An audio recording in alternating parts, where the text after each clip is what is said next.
या गुन्ह्यातील आरोपी नंबर 3 निदा खान यांचा अटकपूर्व जामीन अर्ज सेशन्स कोर्ट नाशिक रोड यांनी 2 मेला रद्द केला होता। गुन्हा दाखल झाल्यापासून ही आरोपी मिळून येत नव्हती, आरोपी फरार होती।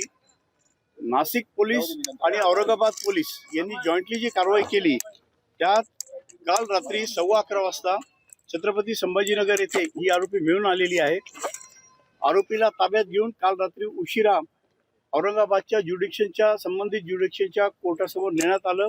अटकेची ती महिला असल्यामुळे आणि सूर्यास्तानंतर अटक केली जात असल्यामुळे ज्या कायदेशीर तरतुदी आहे त्या तरतुदींचं काटेकोरपणे पालन करून आरोपीला ताब्यात घेऊन संबंधित न्यायालयासमोर हजर करण्यात आलं। संबंधित न्यायालयाची परवानगी घेऊन आरोपीला नाशिक येथे आणण्यात आलं आणि आज सकाळी 4:15 या आरोपीला अटक करून मेहरबान कोर्टासमोर आता हजर केलं होतं। पोलिसांनी 7 दिवसाचा इनिशियल कस्टडी रिमांड मागितला होता। त्यात पोलिसांचं म्हणणं असं होतं की हा गुन्हा अतिशय गंभीर आहे, या गुन्ह्याला अनेक वेगवेगळे अँगल्स आहेत। याच्यात पीडितेला एका धर्मांतर करण्याच्या उद्देशाने काही भीती व धाक दाखवण्याचा प्रयत्न झालेला आहे।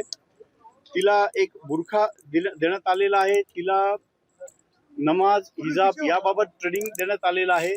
तर यात ह्या महिलेचा काय रोल आहे, आरोपीचा काय रोल आहे, तिच्या व्यतिरिक्त आणखी कोणी याच्यात सहभागी आहेत का याबाबत सखोल तपास करणं आवश्यक आहे। त्यानंतर वारंवार या पीडितेच्या मोबाईलमध्ये काही इंस्टाग्राम लिंक्स, यूट्यूब लिंक्स, काही रील्स टाकण्यात आलेले होते जे थोडे चिथावणीकारक होते, त्याबाबत सखोल तपास करणं आवश्यक आहे। हा एक मुद्दा कोर्टासमोर मांडला गेला। तपासात असे आलेलं आहे की ह्या पीडितेच्या घरी या आरोपीने जाऊन त्या नमाज बुरखा याबद्दल काही कारवाई केलेली आहे, त्याबद्दल सखोल तपास करणं आवश्यक आहे। तिचं नाव हनिया ठेवण्यात आलेलं होतं, या नावाबद्दलचे काही डॉक्युमेंटेशन मिळालेलं आहे। मालेगाव मधल्या काही लिंक्स नामांतर करण्यात सक्रिय असल्याबद्दलचा तपासात आलेला आहे, तर त्या लिंक्स एस्टॅब्लिश करणं आवश्यक आहे, हे एक कारण होतं।